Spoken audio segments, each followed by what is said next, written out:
ત્યારે તમારે હંમેશા, હું હંમેશા કહેતો રહ્યો છું, તમે જે કામ કરો છો એ કામમાં તમારે સતર્ક રહેવું, સજાગ રહેવું,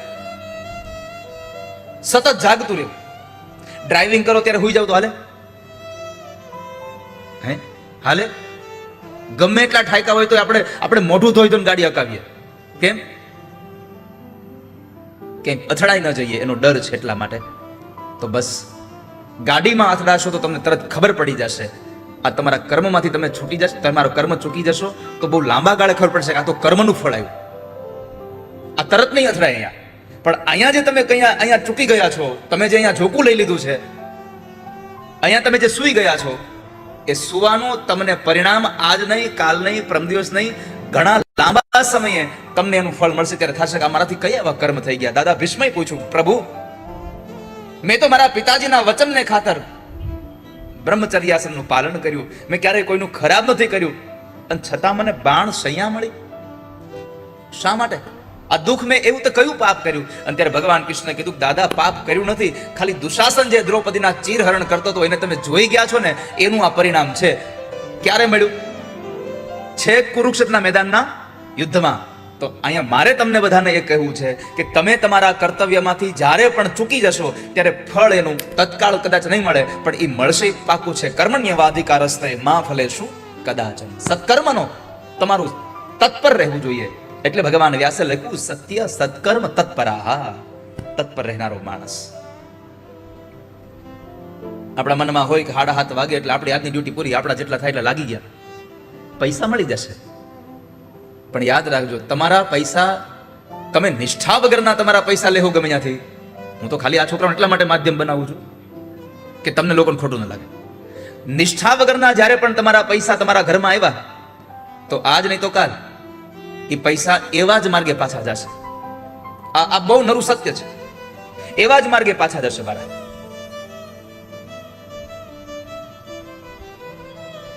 માટે જે કર્મ કરી રહ્યા છે, આ બેનો રોટલી બનાવતા હોય ત્યારે રોટલી તાવડીમાં નાખી દો, પછી તમે ઘડીક મોબાઈલમાં ચડી જાઓ તો શું થાય? શું કામ? એને કેમ બળી ગઈ? તમે તમારા કર્મમાંથી નીકળી ગયા છો. એટલા માટે જ્યારે પણ કર્મ કરીએ ત્યારે સતત તત્પર રહેવું, સતત સતર્ક રહેવું,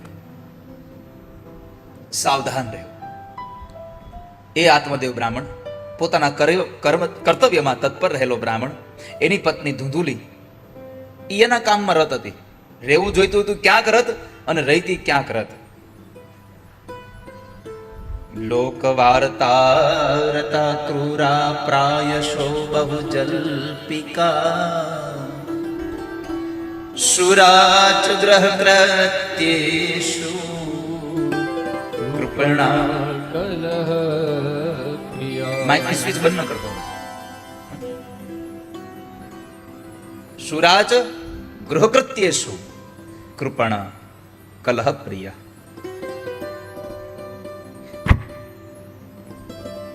ધુંધુલીનો અર્થ છે જે તર્ક અને વિતર્ક વાળી બુદ્ધિ છે, ન કરવાના વિચારો કરે, એનું નામ ધુંધુલી. બીજાની વાતોમાં જેને બહુ રસ હોય,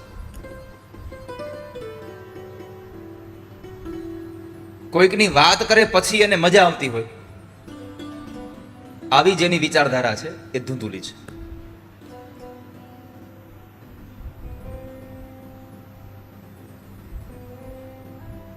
આવા લોકોએ સાવધાન થવાની જરૂર છે કે મારો સમય હું કોઈકની નિંદા કોટલીમાં શું કામ વિતાવું?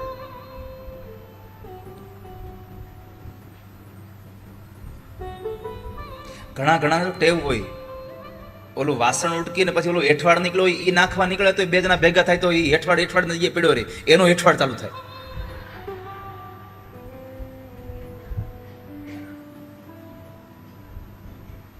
શા માટે?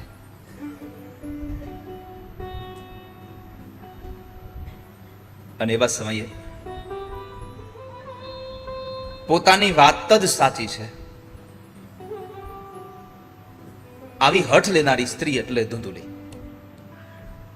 હું કહું એ જ સાચું, એટલે સમજી જવાનું આપણે ધૂંધુલી છીએ. ધૂંધુલી એટલે કોઈ સ્ત્રીની વાત નથી હો, બુદ્ધિની વાત છે.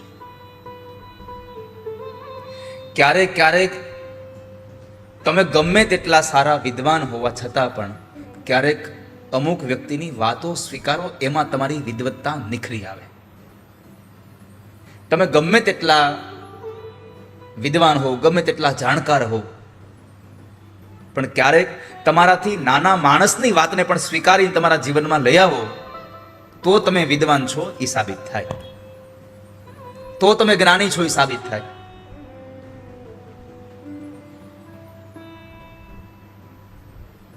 અહીંયા બેઠા પછી હું કોઈ ધૂન કીર્તન કરાવું અને એમાં મારાથી કોઈ ખોટી જગ્યાએ ખોટો રાગ, ખોટું પદ થઈ ગયું હોય અને ઉતારે મેં બેઠા પછી આ છોકરાઓ મને એમ કહે કે દાદા અહીંયા કદાચ આ જરાક જોવા જેવું હતું, અને હું એમ કહું હવે હું અહીં બેઠો તું ત્યાં બેઠો, તને શું ખબર પડે?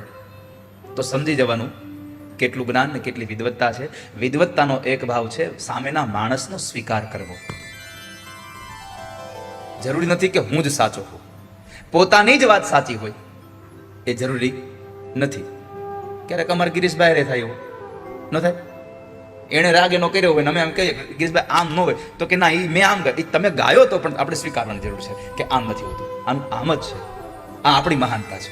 આપણે ઉદાહરણ તો આટલા નથી દેવાનું, એટલે બહાર કોઈની ઉપાધિ નહીં, માફીના વિડિયા ન બનાવે.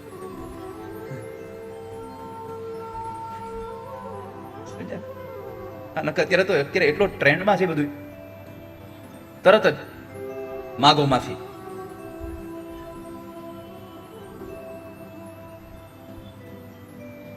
જાણી જોઈને કદાચ ક્યારેક કંઈ કર્યું હોય ને તો એની માફી મગાવવી જોઈએ, સત્ય છે.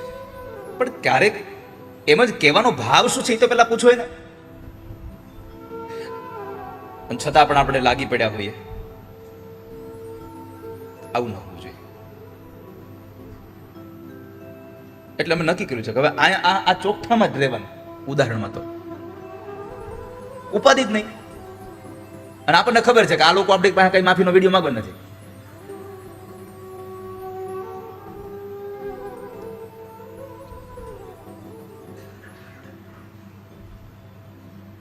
તો પોતાની જ વાત સાચી છે, આવો કકો કૂટા કરે.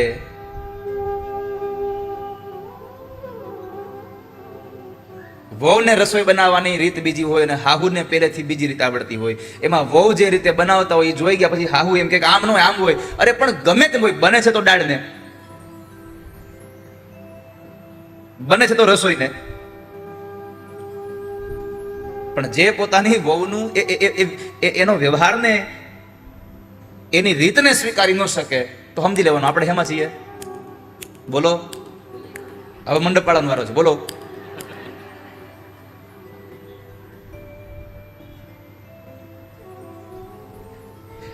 તો આપણી જ વાત સાચી, એ વાતને ખાલી એમને પકડી રાખવી એ ધૂંધુલી છે.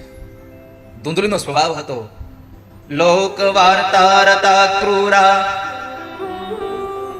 પ્રાયશો બહુ જલ્પિકા સુરાચકૃત્યેષુ કૃપણા કલ. ભગવાન વ્યાસે શબ્દ વાપર્યો કલહ પ્રિયા. ઝઘડો ન કરે ત્યાંથી એના ઘરવાળા ઝઘડો ન કરે મજા ના આવે ને. કલહ પ્રિયા, આવો જેનો સ્વભાવ છે એ ધૂંધુલી છે, કૃપણ હોય.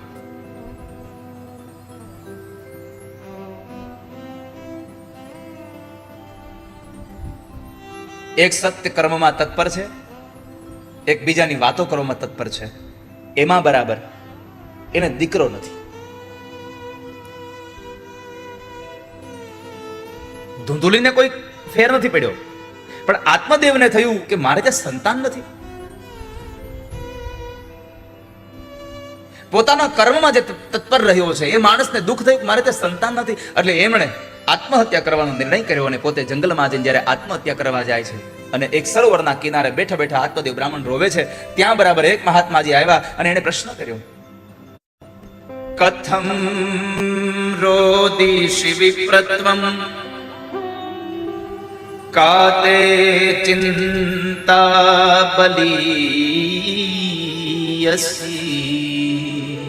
વદત્વં સત્વરં મહ્યં સ્વસ્ય દુઃખસ્ય કારણમ. હે મહારાજ, હે બ્રાહ્મણ, કથમ રોદિષી વિપ્રત્વમ. હે બ્રાહ્મણ, કેમ રડો છો તમે? તમારી આંખમાં આ શેના આંસુ છે? થયું શું તમને?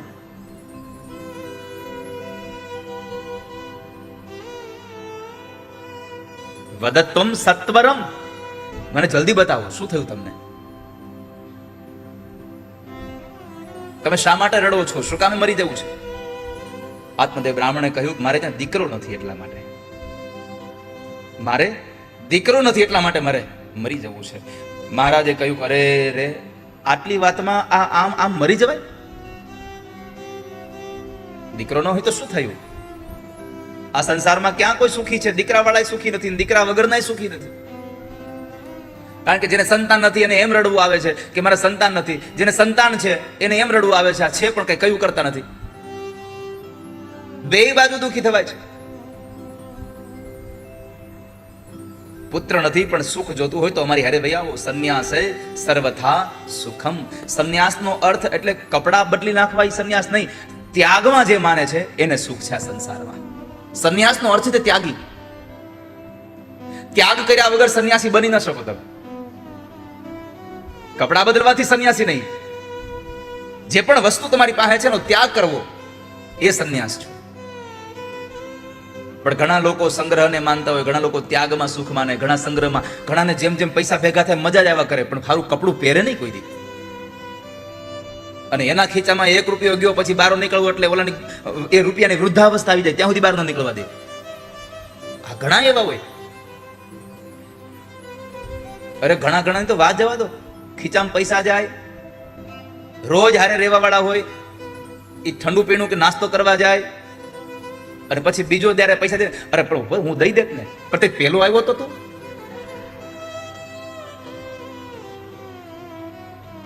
એવા તો ઘણા ની યાદી હોય અત્યાર કોઈ દી ક્યાંય બિલ જ ન ચૂકવા હોય. કારણ કે આપણે બિલ ને બધું ચૂકવી થઈ તો હાથ ધોતો હોય હજી.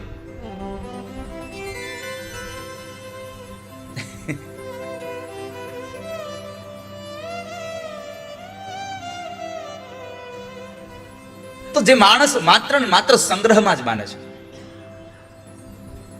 ઘણાને માવાનું વ્યસન હોય. ગિરીશભાઈ તમારે તો નથી, લવાનું નથી. ઘણાને માવાનું વ્યસન હોય પણ પોતાના પૈસા નહીં, હારે રહેવા વાળો જે ખાતો હોય ને એના માવાનું વ્યસન હોય. એને ચિરાગભાઈ બાજુવાળાના માવાનું આપણે વ્યસન હોય. કારણ કે ઈ જયારે આમ છોડતો બરોબર લે 2 કટકા હું લઈ લઉં, એના 2 કટકામાં એને વ્યસન હોય. પોતે કોઈ ઘણા એવા મેં જોયા છે તો કે હું ખીચામાં કોઈ બીડી રાખતો નથી પણ તું બીજાની માગી જ પીશો ન કરી. સંગ્રહ વૃત્તિમાં જે માને છે અને એક ત્યાગમાં માને છે. ઘણાને પૈસો ભેગો થાય એમ મજા આવે અને ઘણાને પોતાનો પૈસો બીજાના માટે વાપરે ત્યારે મજા આવે. વાલા ભક્તજનો, પોતાની સંપત્તિ પોતાના માટે વાપરવી એ બહુ સામાન્ય ઘટના છે, પણ પોતાના પરસેવાથી મેળવેલી પોતાની આ જીવનને ઘસીને આ શરીરને સાવ તોડીને પણ પૈસા મેળવ્યા હોય અને એ પૈસામાંથી જ્યારે તમે સંસારમાં કોઈ માટે સારું કામ થતું હોય ને તમારો પૈસો આપી દો, એ બહુ અસામાન્ય ઘટના છે.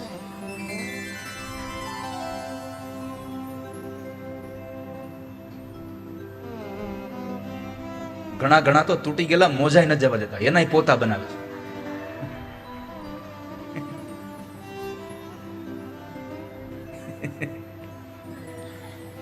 આજે તો ખેર નથી, સમજો તમે. આજે ધોકો લઈને જ આવ્યો છે.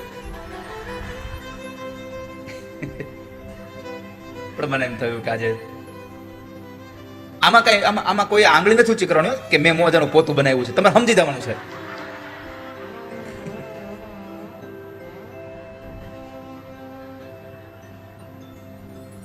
જો કે લગભગ અહીંયા તો પોતા તૈયાર મળે એટલે તમે તો નહીં બનાવતા હોય. આટલું સરસ શહેર છે, કેટલી આમ બધી આમ બજારમાં નીકળ્યા હોય તો આપણને થાય કે આપણે કપડાની દુકાનમાં ઘડીક લેવા વયા જઈએ. આવા સારા કપડા મળે અહીંયા, આવી દુકાનો છે.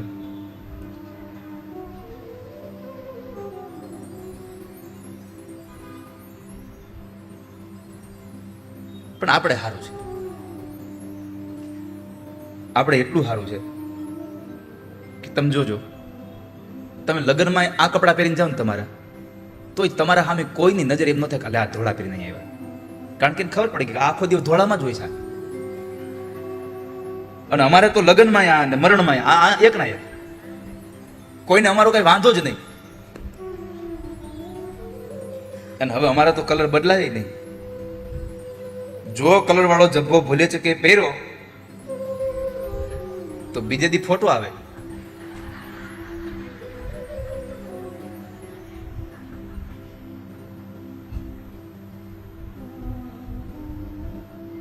સંન્યાસ સર્વથા સુખમ. અને આ સંસારમાં સાચું સુખ ત્યાગમાં છે. એક ગુરુદેવના 2 શિષ્યો હતા અને એ 2 શિષ્યો બરાબર એક સંગ્રહને એક ત્યાગને માનવા વાળો હતો. એટલે એકવાર એવું બન્યું કે આશ્રમને સામે કિનારે જવાનું હતું. નદી હતી એક બાજુ, એક કાંઠે આશ્રમ, સામે કિનારે શહેર હતું, ત્યાં જવાનું હતું. એમાં બરાબર 2 શિષ્યો સાથે ગયા. એટલે હોડીમાં બેસવાનું હતું, પણ હવે હોડીમાં બેસવું કેમ? એકની પાસે પૈસા હતા, એ બેસી ગયો. બીજા પાસે જે ત્યાગી હતો એની પાસે કશું હતું નહીં, એટલે એ માણસ તો ઊભો રહ્યો. એટલે પેલા બચત વાળાએ જે સંગ્રહમાં માનતો હતો એને પૂછ્યું કે એલા કેમ ઊભો રહી ગયો? તો કહે છે કે સામે કિનારે જવું છે પણ મારી પાસે પૈસા નથી. ત્યારે સંગ્રહ વાળાએ પૂછ્યું કે તું તો કહેતો હતો ને ત્યાગમાં બધું મળે છે. તો ત્યાગ વાળાએ કીધું ત્યાગથી જ મળે છે. અરે શું ત્યાગથી મળે? તારી પાસે જ કશું નથી એટલે તું સામે કિનારે નથી જઈ શકવાનો. ચાલ હું તારા પૈસા દઈ દઈશ. હોડી બેસાડ્યો, લઈ જાય અને પાછું રસ્તામાં કીધું કે તું તો બહુ કહેતો ત્યાગમાં બધું મળે. આ જો મેં સંગ્રહ કર્યો એટલે સામે કિનારે જઈએ છીએ, બાકી મેં ત્યાગ કર્યો હોત તો આપણે ન જઈ શકત. અને ત્યારે ત્યાગ વાળાએ કહ્યું કે તે સંગ્રહ કર્યો હોત તો તું ન જઈ શકત, તે સંગ્રહ કર્યો હોત તો તું ન જઈ શકત. આ તો તે તારી પાસે રહેલા પૈસા આ નાવિકને આપ્યા, એ પૈસાનો ત્યાગ કર્યો એટલે સામે કિનારે પહોંચાડે છે. આ સંસારમાં ત્યાગ વગર તમે સામે કિનારે નહીં જઈ શકો વાલા ભક્તો. ત્યાગ તો કરવો જ રહ્યો. ત્યાગી જ સંન્યાસી છે ને સંન્યાસ ટકે નહીં વૈરાગ્ય વગર. વૈરાગ્ય વગર ક્યારેય પણ તમારો સંન્યાસ ન ટકે. તમને કોઈ પણ વસ્તુમાં તમને જ્યારે આમ વૈરાગ્ય ન થાય ને ત્યાં હોય તમારું, હવે તમે સમજો તમારી એકાદશી છે કાલે છે ને? હા, કાલે એકાદશી છે બરાબર. કેટલા ભાગશાળી છો જુઓ. કથામાં એક ઉપવાસ આવ્યો, કથામાં એક ઉપવાસ આવ્યો. કાલે ઉપવાસ રહીને કથા સાંભળવાની છે. કાલે છે ને એકાદશી? ક્યારે છે? 26 તારીખે કાલે. હવે મારે કોનું માનવું આમાં? લ્યો જુઓ પંચાંગ. કાલે છે, પ્રમદી છે, તો રહેવાની પ્રમદી જ થાય. સૂર્યોદયની તિથિ આવે. હા, 26 તારીખે 2 એકાદશી હોય તો 26 તારીખે. રાજનદાદા બરાબર છે ને? કાલની પ્રમ દિવસે.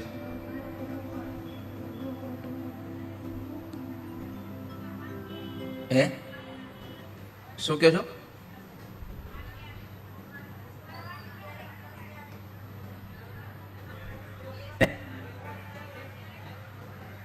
અરે પણ કંઈક હરખું તો બોલો. 2 એકાદશી હોય ત્યારે વૈષ્ણવ સંપ્રદાય પ્રમાણે હંમેશા બીજી જ એકાદશી રહેવી. જ્યારે પણ 2 એકાદશી હોય ત્યારે બીજી એકાદશી રહેવી.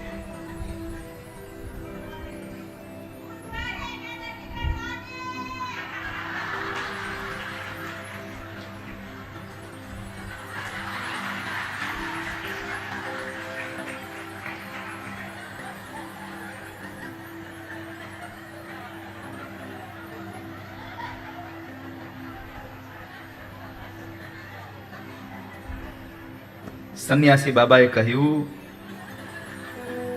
ભૂદેવ મુંચા જ્ઞાન પ્રજારૂપમ બલિષ્ઠા કર્મણો ગતિ. વિવેકમ તુ સમાસાદ્ય ત્યજ સંસારવાસ. આ શ્લોકમાં બહુ સુંદર ભાવ બતાવ્યો છે.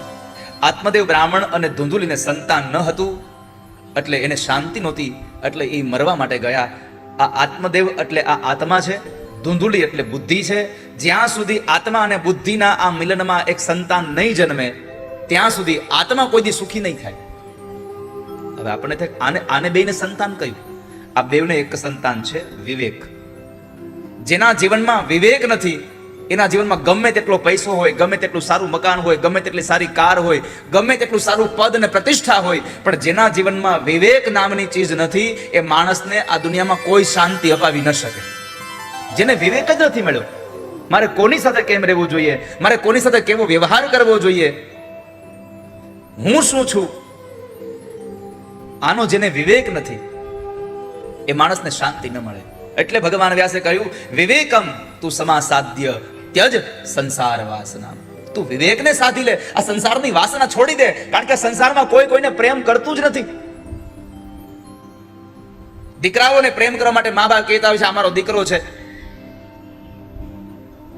દીકરાઓ કહેતા હોય મારા મા બાપ છે, પણ ક્યાં સુધી?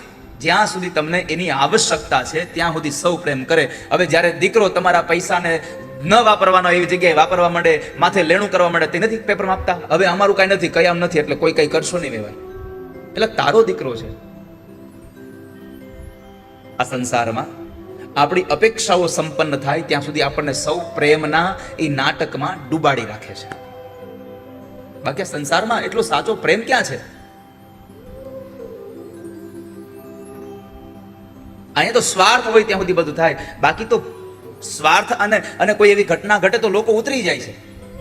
હમણાં જ આપણે ન જોયું વડોદરામાં બે મિત્રો કાર લઈને જતા હતા ને એક મિત્રે કાર ચલાવતા ચલાવતા દીધી, બીજો ઉતરી ગયો, મેં નહીં આણે કર્યું. આ સ્વાર્થ છે.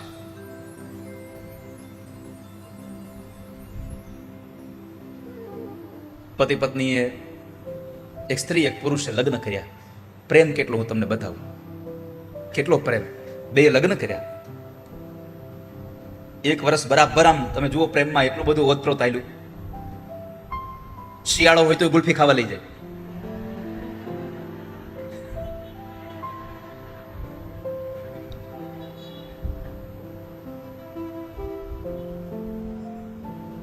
ઉનાળામાં તો ગોલા ખાવા લઈ જતો વાંધો નહીં, શિયાળામાં ગુલ્ફી ખવડાવે.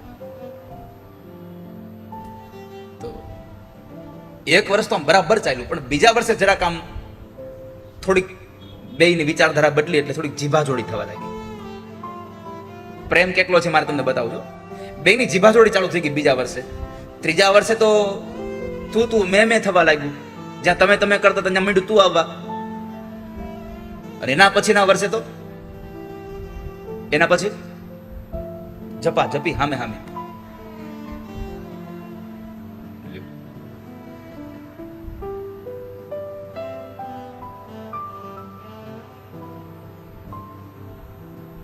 આમાં તો 25 તારીખ આપી છે.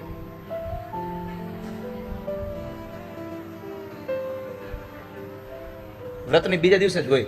હંમેશા આવું યાદ રાખવું તમારે. 2 એકાદશી હોય ત્યારે આવું આ બધા હું બોલી ગયો એકવાર, બંધ કરી દે બસ. ભરોસો રાખજો, 2 એકાદશી હોય ત્યારે બીજી એકાદશી જ રહેવી. આ તો મને ગોટે ચડાવે છે.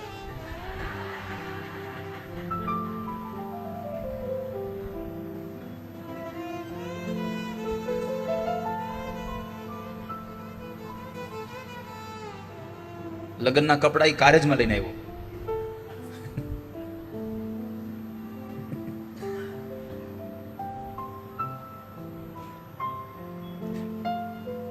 આપણે ક્યાં હતા? પ્રેમમાં.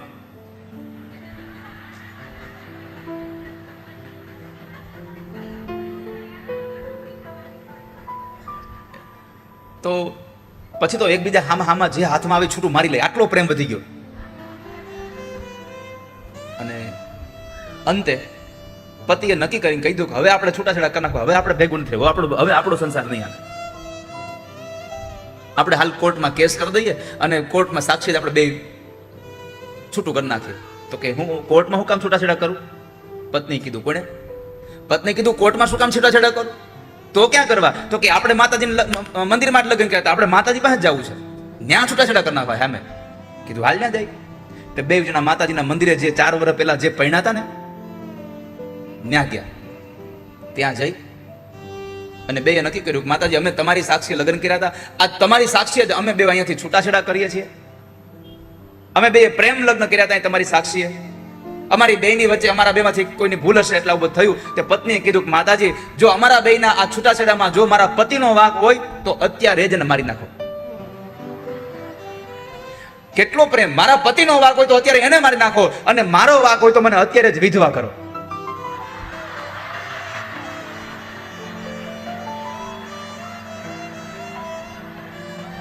બે બાજુ ઉપડવાનું તાન જ હતું.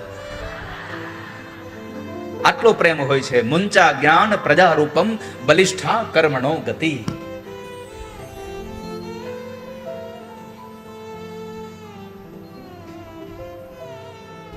તો મને છે ને મારા ગુરુજી ડોક્ટર અમૃતલાલ ભોગાયતાજી મને આમ યાદ આવ્યા કે લોકોને પેલા જયારે તમારે કંઈક આમ અંદરમાં નાખવું હોય ને તો એને પેલા ખાલી કરવા પડે.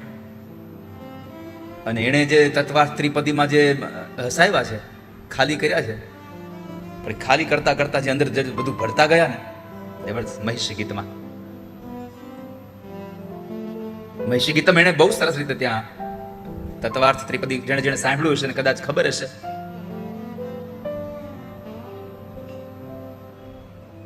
તથાસ્તુમાં સવારે રંગોત્સવની કથા ચાલતી હતી અને બપોર પછી ગુજરાતભરના વિદ્વાનો આવીને રોજના 3 વિદ્વાનો ભાગવતજીના એક વિષય ઉપર 45 થી 50 મિનિટ અથવા તો 1 કલાક સુધી પોતાનું પ્રવચન આપે એક વિષય ઉપર.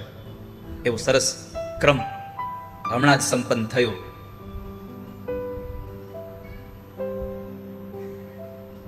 તો વિવેક વગર તમને શાંતિ નહીં મળે. માટે આત્મદેવ બ્રાહ્મણને કહ્યું કે તમે શાંત થઈ જાઓ, હવે આ બધું છોડી દો, દીકરાનું ભૂત ઉતારી દો. આત્મદેવ બ્રાહ્મણ કહે છે કે તમે રહ્યા સંન્યાસી ને અમે રહ્યા સંસારી. સંસારીના દુઃખની કમને સંન્યાસીઓને ખબર ન પડે. માટે કાં મને સંતાન આપો અને કાં મને મરવા દો. મહારાજે કીધું કે લાતો કે ભૂત બાતો સે નહીં માનતે. એટલે એમણે એક ફળ આપ્યું અને એ ફળ એમના પત્નીને ખવડાવવા માટે કહ્યું, તમારા પત્નીને ખવડાવી દેજો, પ્રભુ કૃપાથી તમારે ત્યાં સંતાન થશે. આત્મદેવ બ્રાહ્મણ ઘરે આવે છે, ફળ એની પત્નીને આપી દીધું, ખવડાવ્યું નહીં. એ ફળ આપી અને એ નીકળી ગયા. એની પત્નીએ ફળ ન ખાધું, કારણ કે એનું નામ જ ધૂંધુલી છે. એને હાથમાં ફળ લઈને વિચાર કર્યો કે આ ફળ ખાઈશ તો હું ગર્ભવતી બનીશ, અને ગર્ભવતી બનીશ તો મારે નહીં કઈ ખવાય, નહીં કઈ અવાય જવાય, મારું બધું જ વ્યવહાર પૂરો થઈ જશે, મારું હરવા ફરવાનું બંધ થઈ જશે, મારું શરીર બેડોળ થઈ જશે. એટલે એમણે ફળ ન ખાધું. એની બેન સાથે નક્કી કર્યું કે હું તને પૈસા આપીશ અને એના બદલામાં તું મને તારા પેટમાં રહેલું બાળક તું મને આપી દે, એટલે બેયનું કામ થઈ જાય. મને દીકરો મળી જાય, મને બાળક મળી જાય અને તને ધન મળી જાય.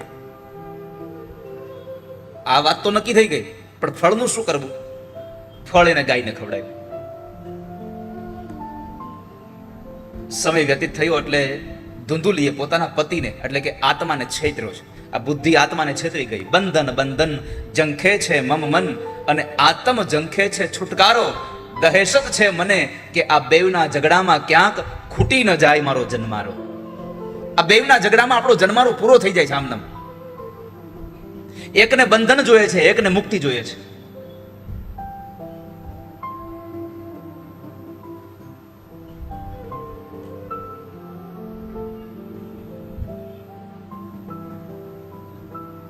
ત્યારે ધુંધુલીએ કહ્યું પોતાના પતિને કે હું ગર્ભવતી બની છું. સમય વ્યતીત થયો, બેનના ઘરે એક દીકરાનો જન્મ થયો. ખબર ન પડે એમ બનેવીએ એ દીકરો ધુંધુલીને આપી દીધો અને એના બદલામાં પૈસા લીધા. આત્મદેવ બ્રાહ્મણ બહુ રાજી થયો કે અમારા ઘરે દીકરો થયો. એ વખતે માથાકૂટ થઈ ગઈ. આત્મદેવે કીધું કે મારો દીકરો છે એટલે હું મારા નામ ઉપરથી નામ રાખીશ. ધુંધુલી કીધું તમારા નામ હું કામ? મારો દીકરો છે, હું નામ રાખીશ. આ ધુંધુકારી એટલે પડ્યું. ધુંધુલીનો દીકરો હતો એટલે ધુંધુકારી નામ પડ્યું. જે બીજાના પૈસા લઈ લે, પરદારામ પરધનમ ગૃહિતુમ ધૂમ ધૂમ ઇતિ શબ્દ કરોતી ધુંધુકારી. જે બીજાનું ધન લઈ લેતો હોય, બીજાની પત્ની બીજાની સ્ત્રીઓનું હરણ કરી લેતો હોય, આવો જેનો સ્વભાવ છે એ ધુંધુકારી છે. અને એ ધુંધુકારી નામ રાખ્યું. 3 મહિના સમય ગયો અને ગાયને જે ફળ ખવડાવ્યું હતું એમાં એક દીકરાનો જન્મ થયો. ખાલી કાન હતા એ ગાયના કાન જેવા હતા, બાકી આખું શરીર માણસનું હતું. અહીંયા આપણને વિચાર આવે કે આવું થયું હશે, ગાય વખતે દીકરા બાળકને જન્મ આપ્યો. પણ અહીંયા બતાવ્યું છે કે સંતની પ્રસાદીનો મહિમા કેટલો છે, સાધુની પ્રસાદીનો મહિમા કેટલો છે. સંતની આપેલી પ્રસાદી ક્યારે નિષ્ફળ ન જાય. હવે આપણને થાય સંત કોને કહેવાય? સંત ઈ કહેવાય, પ્રસાદી એટલે કઈ ફળ આપે ને આપણા ઘરમાં લોટરી લાગી જાય એવું નહીં હો. સંત એટલે એની વાત છે કે જે આ સંસારનો અંત કરાવી દે એવું વિચાર રૂપી ફળ આપે, એ સાધુની પ્રસાદી છે. આ સંસારનો જ અંત થઈ જાય, સંસારમાં રહેવાનું, પણ સંસારમાં જે થઈ રહ્યું છે બધું ચાલ્યા કરે. બસ આ સ્વીકૃતિ વાળો સ્વભાવ આપણો થઈ જાય, આવો જે વિચાર આપણને આપે એ સાધુ છે.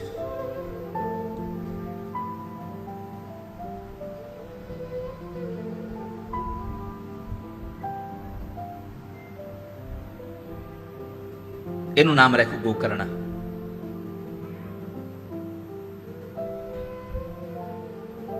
ગોકર્ણ નામ રાખ્યું. 2 દીકરાઓ થયા.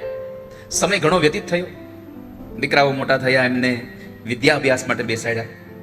ગોકર્ણ બહુ મહાન જ્ઞાની બન્યા છે અને ધુંધુકારી શઠ બન્યો, મહાખલ બન્યો. ન ખાવાના પદાર્થો ખાઈ પીવે, ન કરવાના કામ કરી રહ્યો છે.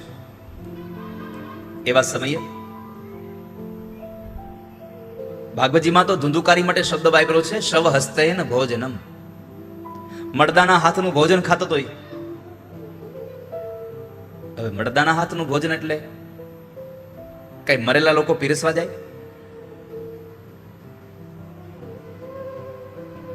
મહાપુરુષોએ વ્યાખ્યા કરી છે કે જે હાથથી કોઈ દી સારા કામ ન થયા હોય એવા હાથ મડદાના હાથ સમજવા. આ હાથોથી ક્યારેય પણ કોઈને જો દાન પુણ્ય કે કોઈને મદદ ન કરી હોય તો આ મડદાનું જ હાથ છે. કામ સારા ન થાય કદી હાથથી રે, સારા ન થાય કદી હાથથી રે. કામ સારા ન થાય કદી હાથથી રે. સારા ન થાય કદી હાથથી રે. જેની તિજોરીમાં ગરીબોની હાય છે રે, જેની તિજોરીમાં ગરીબોની હાય છે રે. જેના તિજોરીમાં ગરીબોની હાય છે રે, તિજોરીમાં ગરીબોની હાય છે. કોઈ જાશો ના એવાને આંગણે રે, કોઈ જશો ના એવાને આંગણે રે. કોઈ જાશો ના એવાને આંગણે રે, કોઈ જશો ના એવાને આંગણે રે. જેના મુખમાં નહીં રામનું નામ છે રે, મુખમાં નહીં રામનું નામ છે. જેના મુખમાં નહીં રામનું નામ છે રે, જેના મુખમાં નહીં રામનું નામ છે. કોઈ જાશો ના એવાને આંગણે રે, કોઈ જશો ના એવાને આંગણે રે. કોઈ જાશો ના એવાને આંગણે રે, કોઈ જશો ના એવાને આંગણે રે. જેની તિજોરીમાં ગરીબોની હાય હોય એવાના ઘરનું જો ભોજન ખવાઈ જાય તો વિચાર બગડી જાય. હવે આપણને થાય કોઈકનું એવાનું ધન અનાજ ખવાય જાય તો વિચાર બદલે. આવું ક્યાં છે? મહાભારતમાં જુઓ, દ્રૌપદીએ દાદા ભીષ્મને કીધું, દાદા મને બચાવી લ્યો. દાદા કાંઈ ન બોલ્યા. અને જ્યારે મરણ પથારીએ જ્યારે ભગવાન કૃષ્ણ સામે આવ્યા ત્યારે પરમાત્માને એટલી બધી જ્ઞાનની વાતો કરતા હતા. દ્રૌપદી હસીને બોલ્યા, દાદા આ બધું જ્ઞાન તેદી ક્યાં ગયું હતું? જે દિવસે હું તમારી પાસે આવી હતી ત્યારે આ બધું ક્યાં ગયું હતું? તો ત્યારે તો બોલ્યા નહીં કે દુશાસન આવું ન કરવું જોઈએ તારે, અને આજ બોલો છો? ત્યારે દાદા ભીષ્મે કીધું કે બેટા, જ્ઞાન તો તે દિવસે હતું, પણ તેથી અનાજ પેટમાં દુર્યોધનનું પડ્યું હતું ને, એટલે વિચાર જ નહોતો આવતો કે મારે કઈ બોલવું જોઈએ. તમે કેવાના ઘરનું ખાવ છો ને એની ઉપર તમારા વિચાર બદલી જાય. જેનું અનાજ બગડે એના વિચાર બગડે. અન એવો ઓટકાર. તો સવ હસ્તૈન ભોજનમ. જેને હારા કામ ન કર્યા હોય કોઈ દિવસ,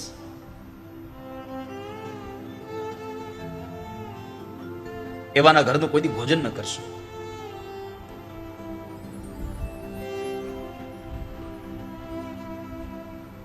ધુંધુકારી મહાશઠ બન્યો. મા બાપ પાસે પૈસા માગે. મા બાપ પાસે પૈસા માંગ્યા તો માએ અને એના મા અને પિતાએ જ્યારે એને ના પાડી કે પૈસા નથી, હવે ધન નથી મારી પાસે, ત્યારે પોતાના પિતાને એક લાત મારી અને પછાડી દીધો.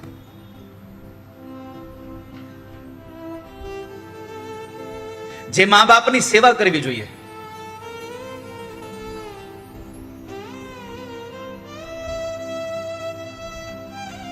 જેનાથી આલોક અને પરલોક બે સુધરી જાય છે.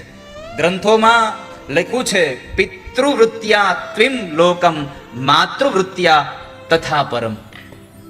પિતાની સેવા કરવાથી આલોક આપણો સુધરી જાય છે અને માની સેવા કરવાથી પરલોક સુધરી જાય છે આપણો.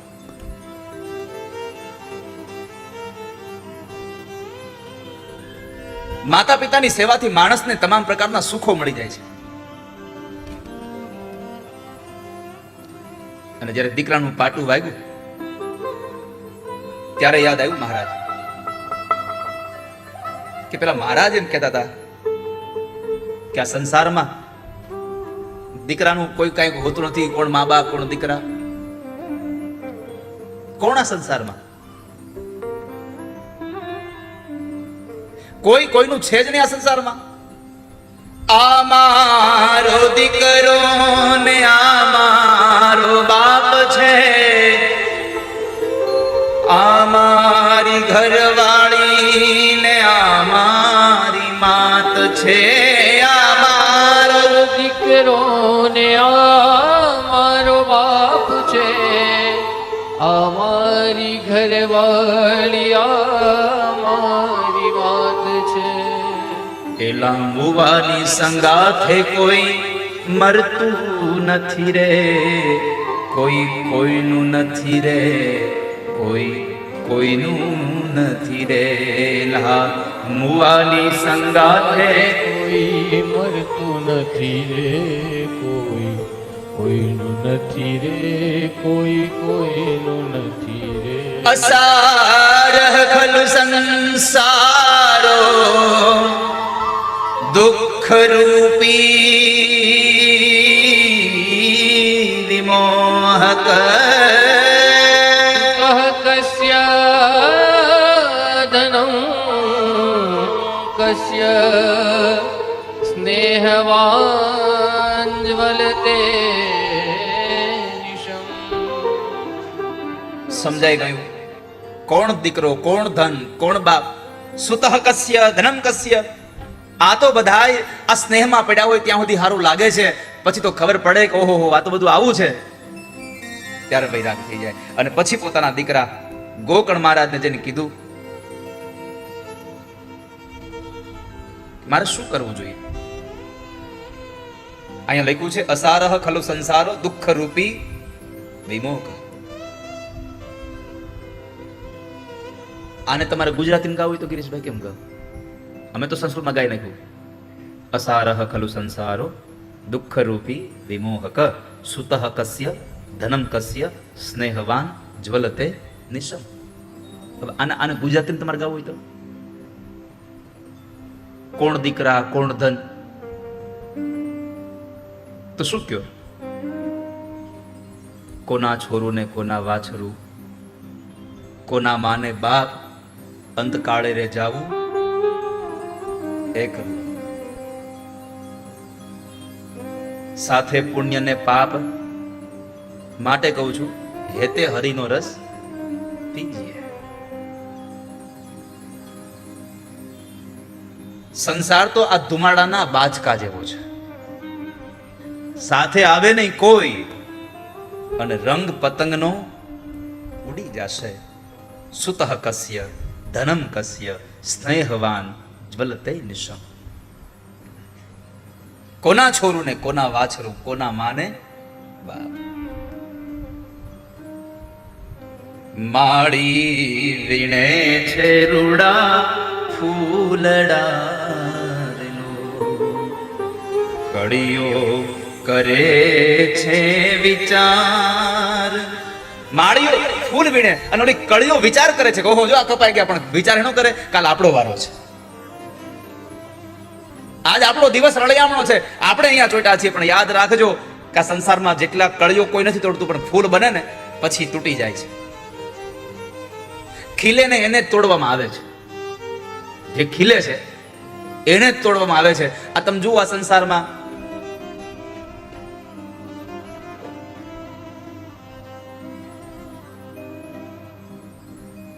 જેટલા લોકો આ સંસારમાં તમે જુઓ કપાતા હશે ને, એની કઈક પ્રતિષ્ઠા હશે, કઈક એનામાં સારી આવડત હશે. કોઈ દી ક્યાંય બજારમાં સાંભળ્યું કે કાગડાઓના ડોકા કાપીને એને મારીને ખાધા લોકોએ? કુકડાને જ ખાય. કેમ? એ હવારમાં જગાડે છે, અને જેને જગાડે છે ને, જેટલા જગાડે છે ને આ સંસારમાં, એના ડોકા કાપવામાં આવે છે, એના જ ગળા કાપવામાં આવે છે. જે જગાડે છે ને મારે છે. આજે કળીઓ જુઓ આમ આમ આમ કહે છે કે આજનો દિવસ રળિયામણો છે. કેમ? તો કહે છે કાલે આપણા આ હાલ છે, માટે સૌ હેતે હરિનો રસ પીએ. આજે ફૂલડા તૂટ્યા છે, અને કાલ આપણે કળીમાંથી ફૂલડા બનીશું તો આપણે તૂટવાના છીએ. બે પંક્તિ ગાવી તમારે? ગાવ. એ માળી વીણે રૂડા ફૂલડા રે, કળીઓ કરે રે વિચાર. આજનો દિન રળિયામણો વાલા, આજનો દીન રળિયામણો. એ માળી વીણે રૂડા ફૂલડા રે, કળીઓ કરે રે વિચાર. આજનો દિન રળિયામણો, કાલે આપણા શિર દર રે, હિતે હરિનો રસ પી. આ પંક્તિઓ બહુ સમજાવે છે આપણને. માળી જ્યારે ફૂલડા વીણે છે ત્યારે એ જ વૃક્ષમાં જે કળીઓના રૂપમાં હજી જે ખીલવા બાકી છે, એ વિચાર કરે છે કે આપણા માટે આજનો દિવસ બહુ સારો છે, પણ આપણે કાલે આપણા આ જ હાલત થવાની છે. એટલે કામ કરો, આજે હેતે હરિનો રસ પી લ્યો. એમ આપણને બધાને સંસારમાં કહે છે કે આજ તમારી પાસે કથા સાંભળવાનો દિવસ છે, સાંભળી લ્યો. જેમ આજ કોઈકની નનામી આમ જાય છે ને, એમ કાલ આપણી વહી જાય. આજનો દિવસ તમારો સારો છે, કાલ આપણા આવા જ હાલત થવાના છે. પણ ઘણા એ વિચાર્યું હોય હજી આજ તો નહીં જ હો, હજી તો આજ બીજો દાડો છે, આપણે તો નંદ મહોત્સવમાં જવાનું ઠેઠ.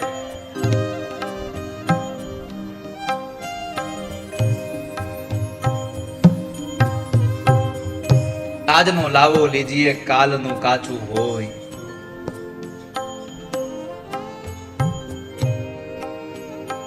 કોના છોરું ને કોના વાછરું,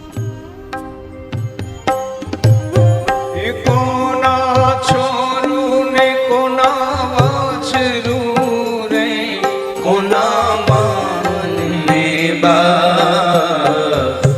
અંતકાળે રે જાઉં એકલું,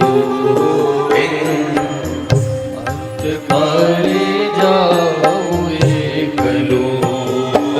સાથે પુણ્ય ને પાપ રે, હેતે હરિનો રસ પીજીએ.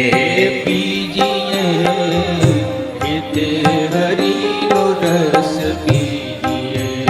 પિતાજીને જ્યારે પિતાજી એટલે કે આત્મદેવે પોતાના દીકરા ધુંધુકારીના આ દુઃખમાં આવી અને પોતાના દીકરા ગોકર્ણ મહારાજ પાસે જઈને કીધું કે મને સમજાઈ ગયું, કોઈ આ સંસારમાં દીકરો નથી, કોઈ કોઈનો મા બાપ નથી, સૌના સ્વાર્થી લોકો આ સંસારમાં પડ્યા છે, મારે હવે શું કરવું જોઈએ?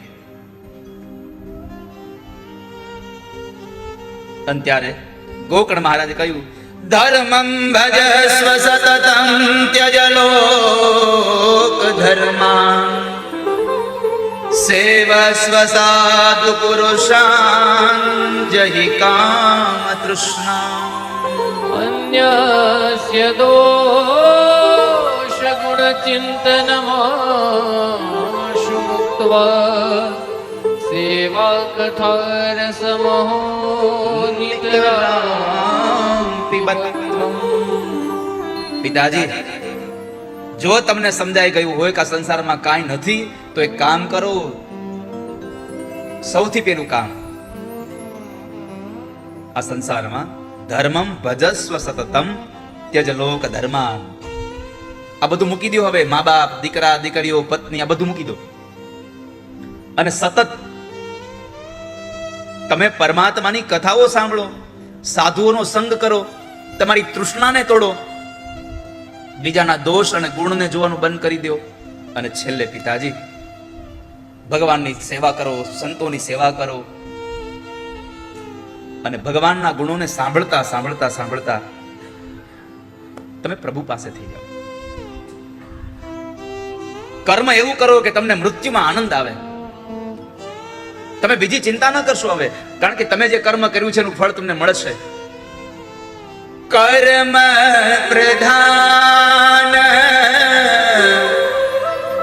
વિશ્વ કરી રાખા. કર્મ પ્રધાન વિશ્વ કરી રાખા. જો જસ કરઈ સોતસ ફલ ચાખા. જેને જેને જેવા કર્મ કર્યા છે એવા ફળ એને ખાવા મળશે.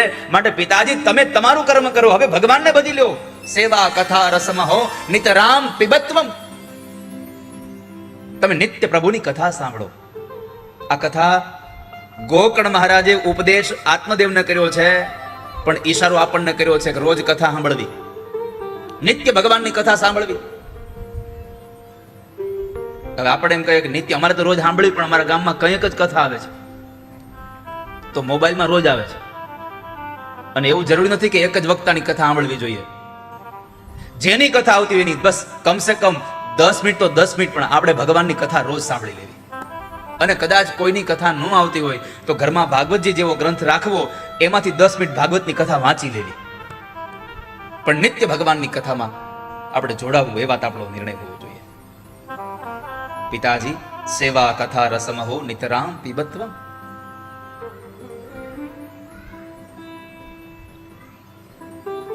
અને આત્મદેવ બ્રાહ્મણ પોતાના દીકરા ગોકર્ણ મહારાજની વાત સાંભળી અને તેઓ નીકળી ગયા. તીર્થમાં જઈ ભગવાન ભાગવતજીના 10મ સ્કંદના પાઠ કરતા કરતા કરતા કરતા ભગવાન નવી બન્યા. આ બાજુ માને દુઃખ દેવા લાગ્યું. હવે આત્મદેવ માને જ્યારે મારવા દોડે છે ત્યારે માં રડતા રડતા કહે છે કે ભાઈ, મેં તારું શું બગાડ્યું? મેં તો તારા માટે થઈ અને કેટલા દુઃખ ભોગવાના, તું મને મારે છે. અને મારી પાસે ધન નથી, તું શું કામ મને હેરાન કરે છે? મારે ઘરમાં નથી રહેવું, નીકળી જવું છે. માં જ્યારે ઘરમાંથી નીકળવાની તૈયારી કરે તો ફરી પાછો માને મારવા દોડ્યો અને એક ઓરડામાં બંધ કરી દે છે. જે માની સેવાથી પરલોક સુધરી જાય છે એ માને આજ હેરાન કરી રહ્યો છે. વાલા વૈષ્ણવો, આ સંસારમાં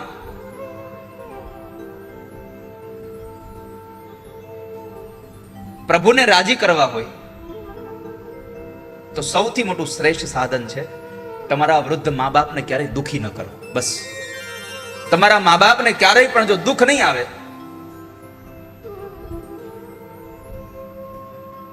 તો તમને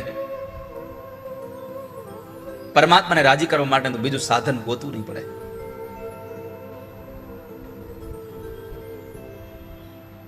જે મા બાપે આપણા માટે આટલું આટલું કર્યું હોય.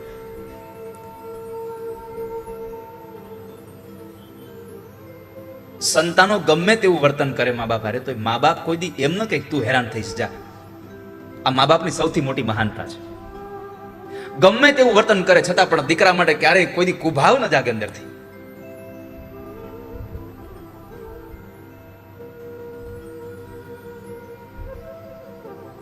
કુપુત્રો જાયેત ક્વચિદપી કુમાતા ન ભવતી.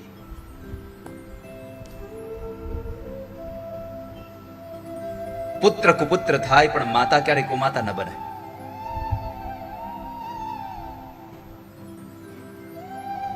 જેના હૃદયમાં સતત લાગણીઓનો દરિયો જ વહેતો હોય છે.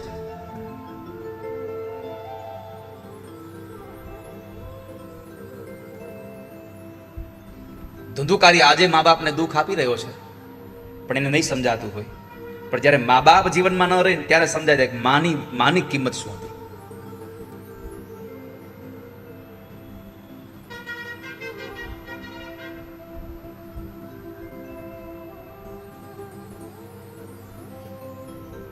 એકવાર એક યુવાન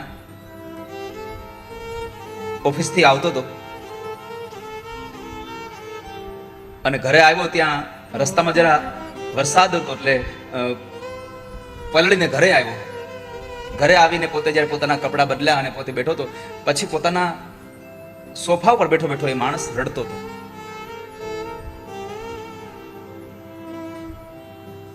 એટલે એના પત્ની પૂછ્યું કે તમે આજ કેમ રડો છો? તો કહે છે કે હવે મને મારી માની યાદ આવી છે. સંતાનને જ્યારે મા બાપ જીવનમાંથી જતા રહે પછી જે એની ખોટો વર્તાય છે એ આવા સમયે ખબર પડે, જ્યારે સમય આવે. જ્યારે એ યુવાન રડતો હતો અને એની પત્નીએ પૂછ્યું બાજુમાં બેસીને કે તમે કેમ રડો છો? તો કહે છે મને મારી માં યાદ આવે છે આજે. કેમ આજે? તો કહે છે મારી માં મને રાખતી જેવી. તો કહે છે હું તમારી સેવા નથી કરતી. તમને જે જોઈએ છે બધું તમને બનાવી આપું છું, જે તમારે જરૂરિયાત છે બધું લઈ આવી આપું છું, તમારા ઘરનું બધું ધ્યાન રાખું છું. મારામાં શું ખામી આવી? તો કે તારામાં ખામી કશું નથી, પણ મારી માં હતી ને એ મને આજ એટલા માટે યાદ આવી.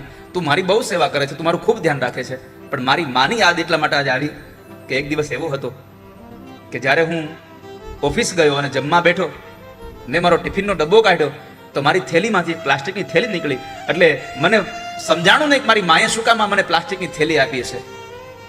મેં સાંજે આવીને મારી માને પૂછ્યું કે માં કંઈ લાવવા માટે તમે આ થેલી આપી હતી? તો કે ના દીકરા. તો પછી થેલી તમે પ્લાસ્ટિકની રાખી શું કામે? તો કહે છે કે એટલા માટે કે હવે વરસાદનો સમય છે, તું આવતો હો અને તારા કાગળ અને તારો ફોન પલળી ન જાય એટલા માટે વરસાદ આવે તો આ પ્લાસ્ટિકની બેગમાં નાખવા થાય એટલે તને પ્લાસ્ટિકની બેગ આપી છે. આજે મારી માં હોત તો કદાચ મારા આ કાગળિયા પલળી ન ગયા હોત. આવી નાની નાની વાતનું પણ ધ્યાન જે મા બાપ રાખે છે એ મા બાપને આપણે ક્યારેક ક્યારેક સમજી નથી શકતા.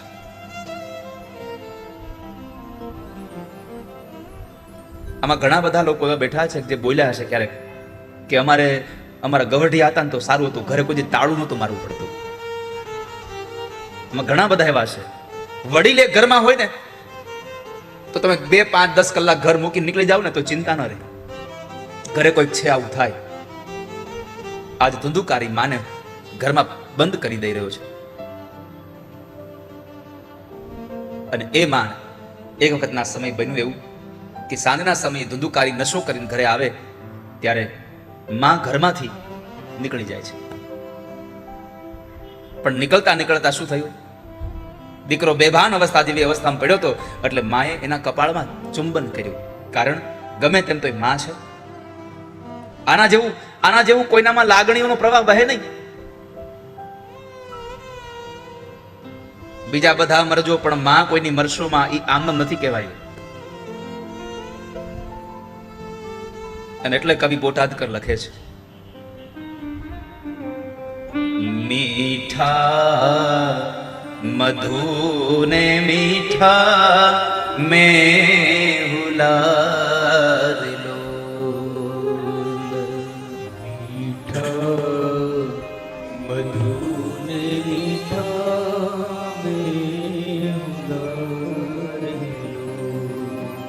અને એથી મીઠી છે મોરી માત જો જનનીની જોડ સખી નહીં જડે લોલ.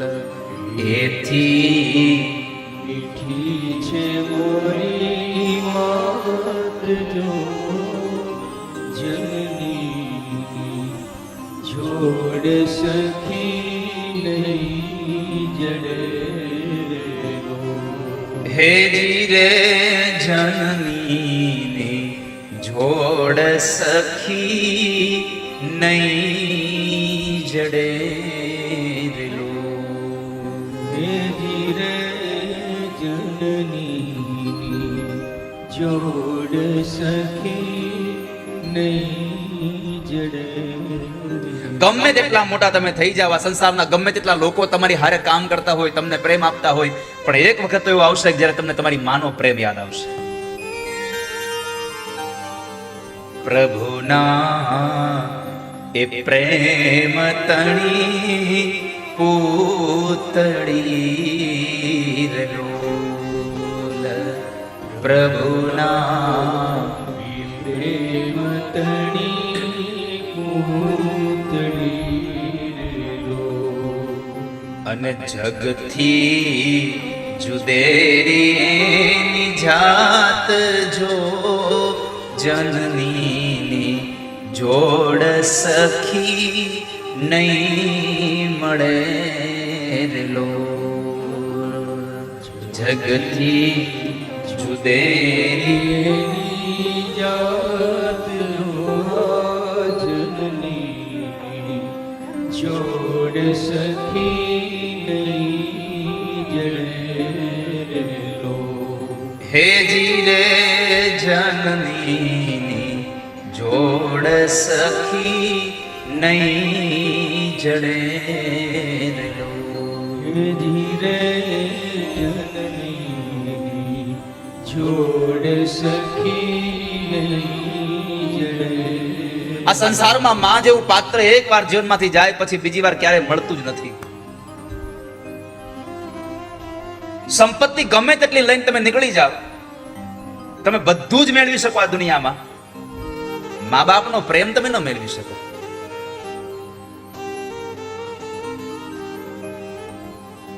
તમે જોજો, સાસરે ગયેલી દીકરીને જ્યાં સુધી મા બાપ હયાત છે ત્યાં સુધી પીરીએ જવાની બહુ હામ થયા કરે. મા બાપ જીવતા હોય ત્યાં સુધી જેટલી વખત દીકરી પોતાના પિયર જાય એટલું પછી મા બાપ ધામમાં જાય પછી નહીં જાય. જોજો તમે.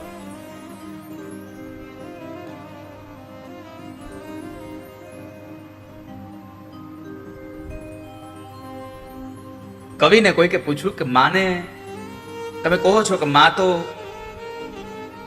સતત દીકરાઓ પ્રત્યે પ્રેમ એનો વરસાવ્યા કરે, તો માને શું આકાશમાં રહેલી વાદળી કેવી જોઈએ?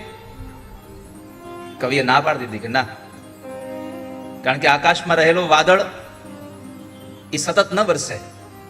વરસે ઘડી કવ્યોમ વાદળી રેલો. વરસે ઘડી કવ્યો વાદળી રેલો. મારી માડીનો મેઘ બારે માસ જો જનની જોડ સખી નહીં જડે લો. હરિનો મેઘ બારે માસ જો જનની જોડ સખી નહીં જડે. આકાશમાં વાદળાઓ 4 મહિના હોય, 4 મહિનામાં કેટલા મહિના વર્ષે એનું નક્કી નહીં, પણ માનો પ્રેમ બાળક ઉદરમાં આવે ત્યારથી લઈ અને માં મરે ત્યાં સુધી બાળકને એક જ સરખો પ્રેમ કરે. ગંગાના નીર તો વધે ઘટે રેલો. ગંગામાં પૂર આવે તો વળી પાછી ગંગાનું એ પ્રવાહ વધી જાય અને ઉપરવા વરસાદ બંધ થઈ જાય તો ગંગાનું નીર ઘટી જાય. માનો પ્રેમ કોઈ દી આજ વધારે કાલ ઓછો, આજ વધારે કાલ ઓછો એવું થાય જ નહીં.